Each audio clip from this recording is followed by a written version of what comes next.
سلامونه ملګرو، زه ورور راغیم او تاسو ته د یوې نوې ویډیو سره راغلی یم. کلیفز اف موهر. ملګرو، دا د موهر غرونه دي چې د آیرلینډ په لویدیځ ساحل کې موقعیت لري. دا هغه ځای دی چې ځمکه او سمندر یو د بل مخې ته ولاړ وي او خپل ځواک ښکاره کوي.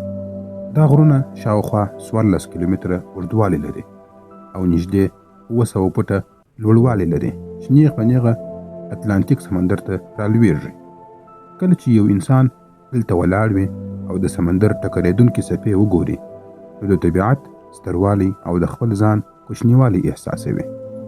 د سمندر رغ او د باد چغه دومره زورورې وي چې کله ناکله داسې احساس کیږي لکه ټوله ځمکه چې خبرې کوي.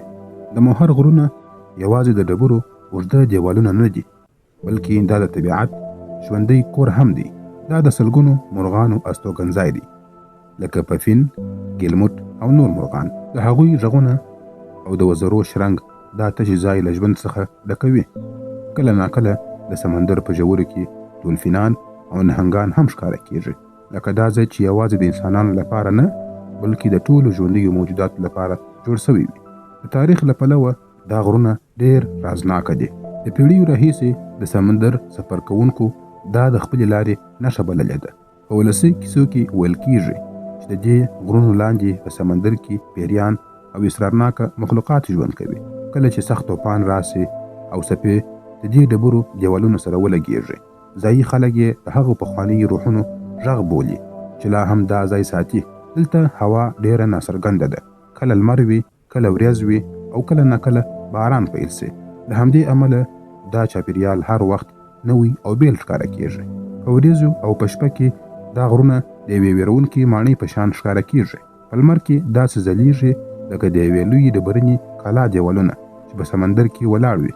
د لمر له لوېدو پر وخت کله چې اسمان سور او زرین رنګ واخلي او کله چې دا منظره انسان وویني نو فکر نه کوم چې بیا دې هیڅ کله هېره کړي. د موهر غرونه انسان ته دا ورپیادوي چې زموږ ځمکه څومره زوروره او رازناکه ده. هر مسافر چې دلته ولاړ وي په یو وخت کې هم سکون احساسوي او هم ویره. دا ځای موږ ته دا درس راکوي چې انسان هر څومره پرمختګ وکړي د طبیعت د رښتیني ځواک پر وړاندې به تل کوچنی پاتې کیږي. ملګرو، د موهر غرونه یوازې د آیرلینډ نښه نه ده، بلکې د نړۍ له هغو طبیعي عجایبو څخه ده چې موږ ته راښیي چې ځمکه لا هم د بې شمېره رازونو او کیسو څخه ډکه ده. خپل نظرونه مو په کمنټ کې راسره شریک کړئ. ویډیو لایک او شیر کړئ. تر بلې ویډیو پورې مو الله منسه. مننه.